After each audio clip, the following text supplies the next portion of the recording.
How many discounts does USAA Auto Insurance offer? Too many to say here. Multi-vehicle discount, safe driver discount, new vehicle discount, storage discount, legacy. How many discounts will you stack up? Visit USAA.com/auto discounts. Restrictions apply.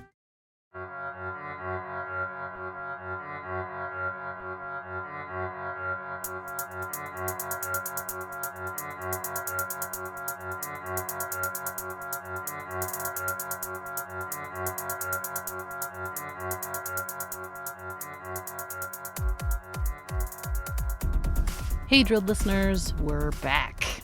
I took a long break there to work on reporting the next season, and because pandemic parenting makes work hard.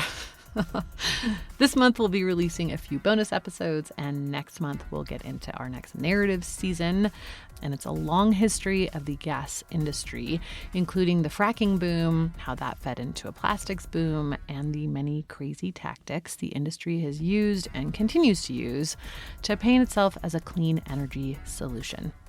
Make sure you're subscribed so you don't miss that. Also, a quick update on last season. The Second Circuit Court of Appeals in New York just ruled in Steven Donziger's favor on at least some of the civil contempt charges he was facing.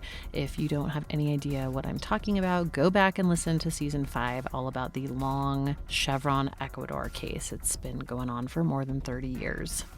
Donziger is still going to trial on criminal contempt charges, and we'll have a longer update on all of that for you soon. But this is a small win for him. Today, we're talking to Stanford researcher Ben Franta, who you might remember from season 1. Franta studies the history of science, and we spoke with him last time about how much oil money is funding climate research centers at university campuses all over the country. Today, I invited him on to share a really big recent discovery that I don't think has gotten nearly enough attention about how early the American Petroleum Institute knew about climate change and, importantly, started messaging against climate action. That started happening in 1980, according to some new stuff that Franta has dug up. That's way earlier than people previously thought. The American Petroleum Institute is, of course, the trade group for the oil and gas industry. It's been around for more than 100 years and was the brainchild of one of our Mad Men from season 3, Ivy Ledbetter Lee, the longtime publicist for the Rockefellers and Standard Oil. So, no big surprise that they were in on climate denial early. That conversation coming up right after this quick break.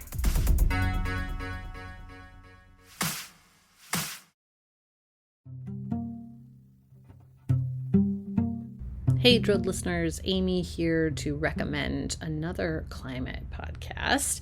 If you have ever wondered exactly where your water comes from, what it means to actually break up with fossil fuels, or what the year 2100 could even look like, check out the Climate Dispatch from the folks at the Sierra Club Angeles chapter in collaboration with Stranded Astronaut Productions.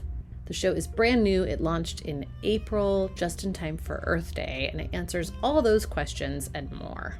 The Climate Dispatch explores both global and local stories of the climate crisis through the lens of Southern California. On the show, host Taya Jeanette brings together a variety of guests and experts in conversation to share their climate wins and break down their fears and collective hopes for the future. Some featured guests include Time 100 Next recipient and climate activist Naleli Kobo, Troy Stevens, creative manager of Grist Magazine's Imagine 2200 Climate Fiction Contest, Aru Shaini Ajay, executive director of the Sunrise Movement, and Allison Chin, president of the Sierra Club Board of Directors. Each episode will also feature a local LA-based band or musician to play out the show. Check out the Climate Dispatch at sc.org/climate dispatch or wherever you listen to podcasts.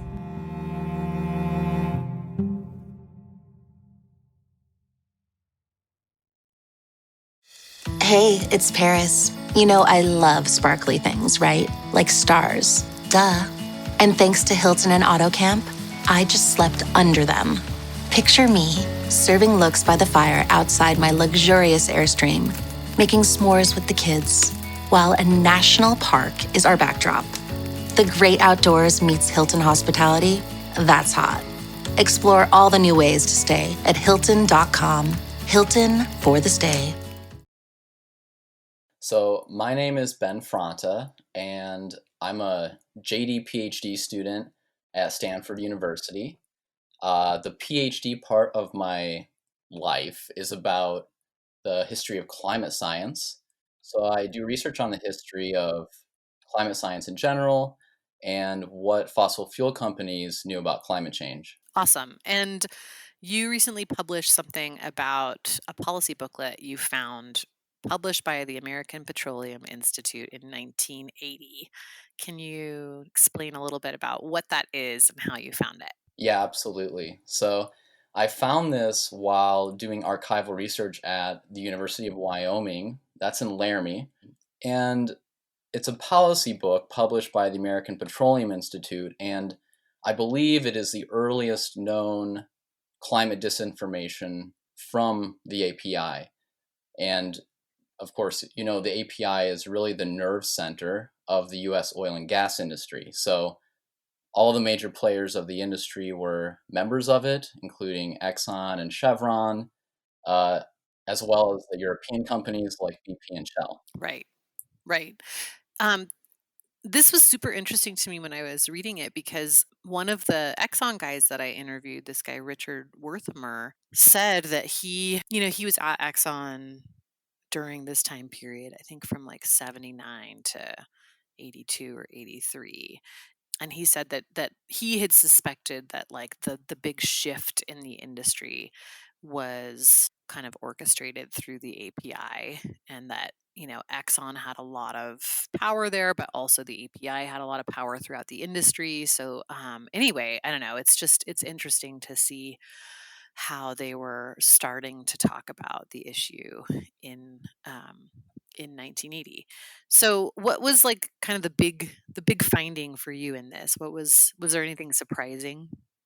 Well, I was surprised um, because previously the conventional wisdom about climate disinformation was that it arose around 1989. And that's when the fossil fuel industry created the Global Climate Coalition, and groups like the Marshall Institute began pushing out climate disinformation into the public sphere. Um, and this conventional wisdom led to a sort of question in historical circles, because as you've talked about on your podcast, companies like Exxon and the API were doing in-house research and monitoring of climate science since at least the late 1970s. So there was this question of, were these companies initially supportive of climate science, and then did they move to denial only later? And that question and that narrative, for example, was an important part of the New York Times Magazine article "Losing Earth," which was very popular, and it largely absolved the fossil fuel industry of climate inaction throughout the 1980s. Yeah, it kind of made it all about human nature, right? That's right.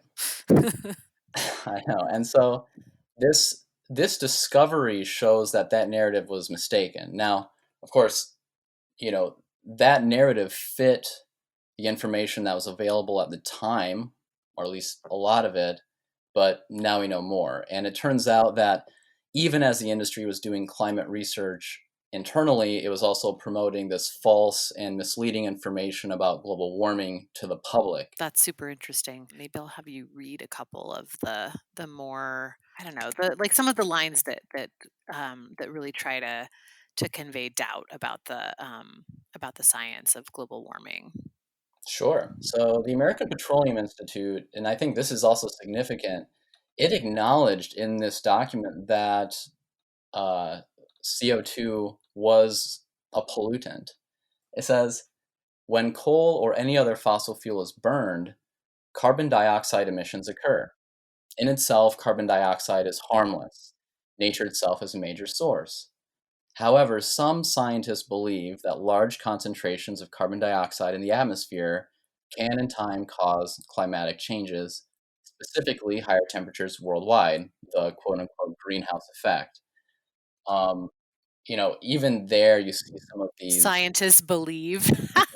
some scientists believe, and so on. Good one. And Good one, API. yeah, Mhm. exactly. But it goes on and it says other scientists are more sanguine or optimistic about the presence of carbon dioxide in the atmosphere. Some scientists, including Dr. Carl Sagan, Cornell University astronomer, see a cooling phenomenon as counteracting the greenhouse effect.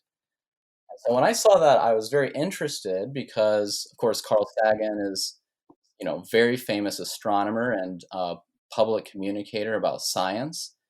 And he actually wrote about his deep concern about global warming in books like Cosmos, uh, which I think was also from around 1980.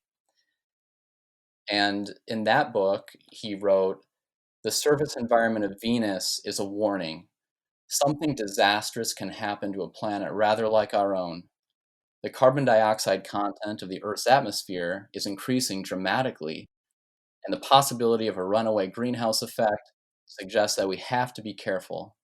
Even a 1 or 2 degree rise in the global temperature can have catastrophic consequences." Wow. So that is the same exact year, 1980, and it is not at all how the API is presenting its No, take. not at all. Wow. So, that's one example of the misleading presentation about climate science that was given by the API to the public. And that's a classic technique, portraying the scientific community as being more split, more divided on the issue than it actually is. And that, of course, became a staple of climate denial, and deflecting attention away from fossil fuels for decades to come. Mhm. Mhm. That's super super interesting. What is this world coal study that you mention in this article? Yeah, so this is another technique of climate denial, and really something that the fossil fuel industry does fairly regularly is to point to studies that look like they're done independently by scientists, by third parties that apparently support the position of the industry. And in this booklet, we have the exact same phenomenon.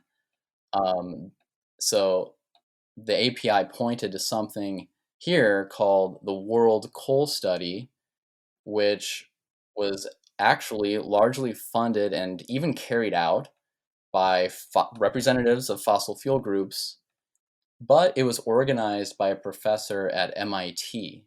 So it looked credible from the outside. And MIT always taking that sweet, sweet oil money.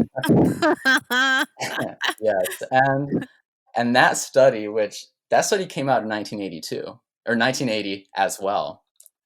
So that study also came out in 1980, and it called for a tripling of worldwide coal production by the year 2000, and it simply asserted that this would have no serious consequences for human health or for the environment, Wow. which is a rather laughable conclusion.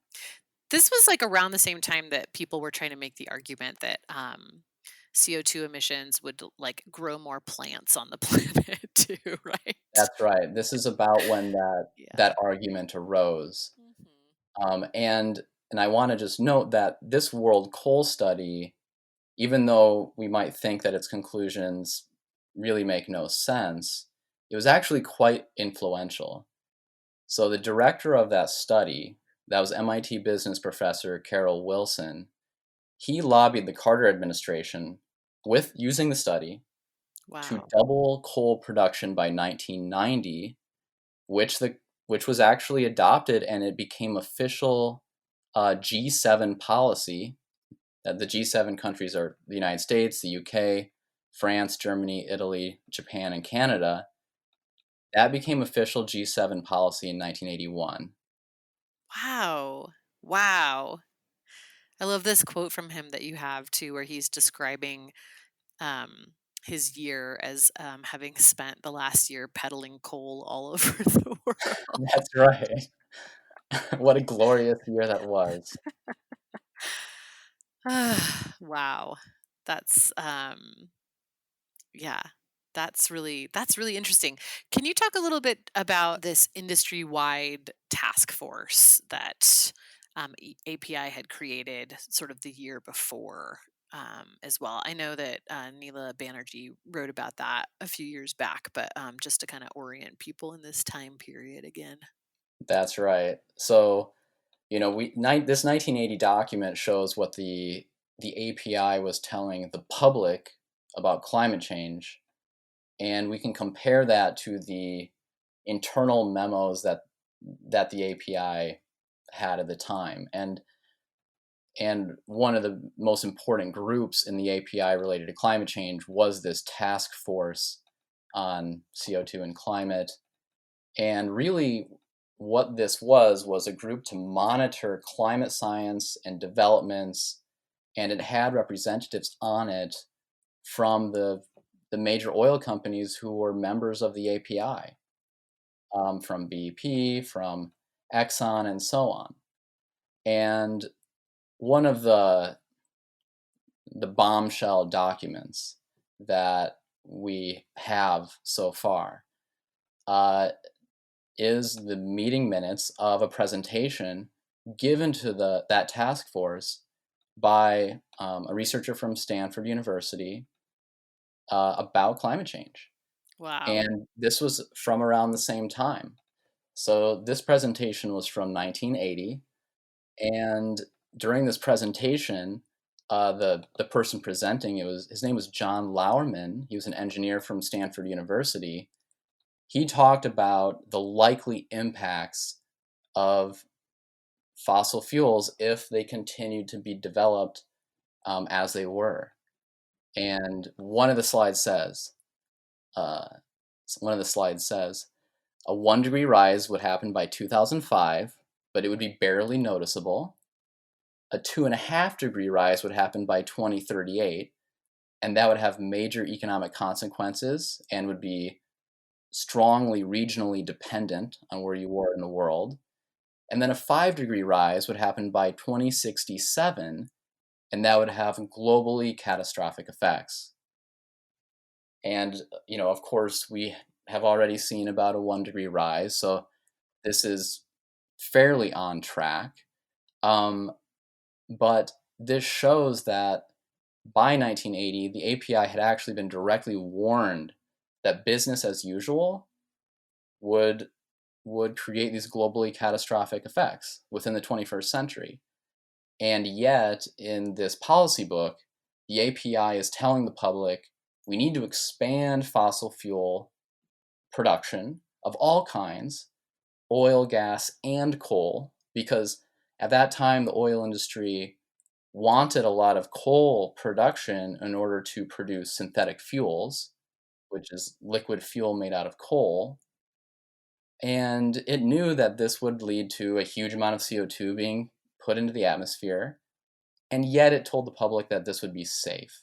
And this is essentially the opposite of what the group had just been warned about that very year. Yeah, that's interesting. Um, Especially interesting given that, the API has been named in Minnesota's climate fraud lawsuit. So it'll be interesting to see how some of this stuff, um, plays into that, and also what else they might find when, I guess it's if, but when they get to discovery in that case. Yeah, that will be very interesting. Yeah. When I see this false and misleading information coming from the API in 1980, it tells me that at that time the industry wasn't just paying close attention to climate science through its internal task force, but it was also actively intervening to prevent climate from being fully considered in public policy, even at that time. And that suggests that this sort of approach of denial and deception was the first instinct, if you want to think about it that way, of the petroleum industry as the climate policy grew in the public eye. So, even in the early 80s, from the very earliest days of climate as a policy matter, the industry was already poisoning the well, if you want to use that phrase. And this means there may not have been a time when climate policy discussions were free from the influence of disinformation from the industry. It might have always been corrupted if disinformation was being put out there this early. Yeah. I do feel like it's really important to understand sort of how the public's understanding and politicians' understanding of climate science was shaped in those early years when, oil companies were doing some research. If we think about this, this is 1980, and that might seem like a long time ago.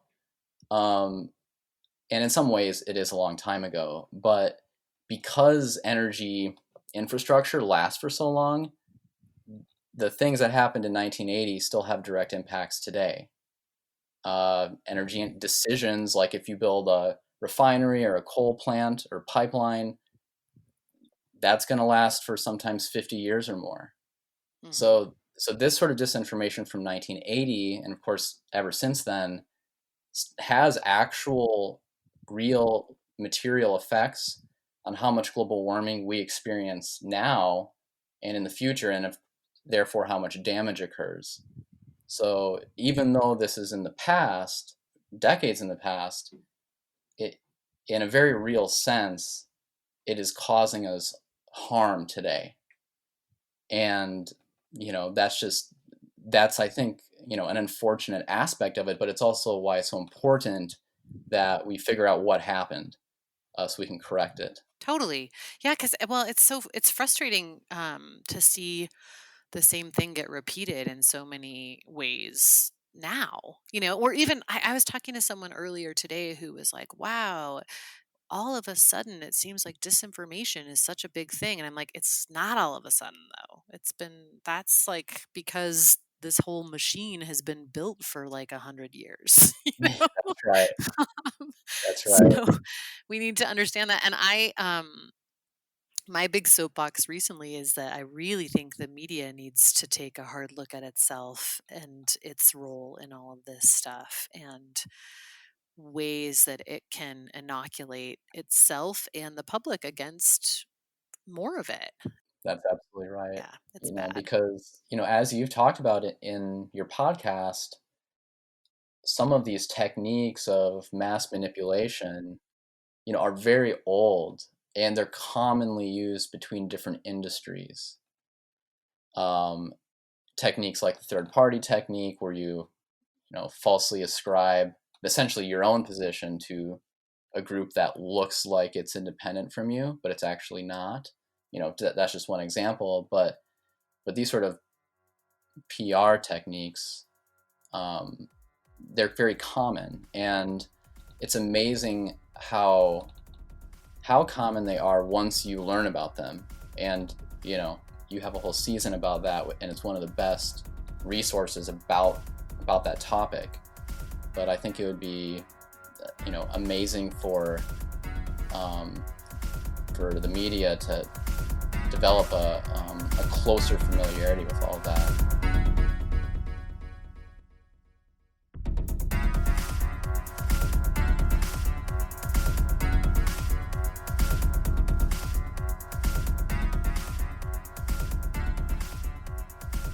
That's it for this time. Big thanks to Ben Franta for joining us. I will drop links in the show notes to his research on this subject and the documents that he was able to find. Come back next week. We'll be talking about a new report that had the oil and gas guys all up in arms. It found that, surprise, all those jobs that the fracking industry was supposed to deliver never really materialized. Come back for that, and we'll see you soon.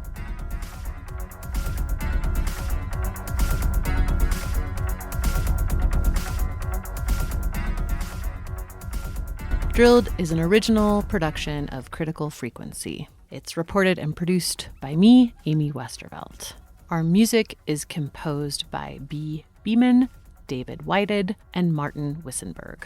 You can find us online at drillednews.com, where you'll find transcripts and related documents for podcast episodes, as well as more climate accountability reporting. You can follow us on Twitter at WeAreDrilled, and you can follow me at Amy Westervelt. Big thank you to our Patreon subscribers. You are the ones making this podcast happen. If you would like to become a subscriber, do so now. It's patreon.com/drilled. You get ad-free episodes, bonus content, and we even have some merch through there. Thanks for your support.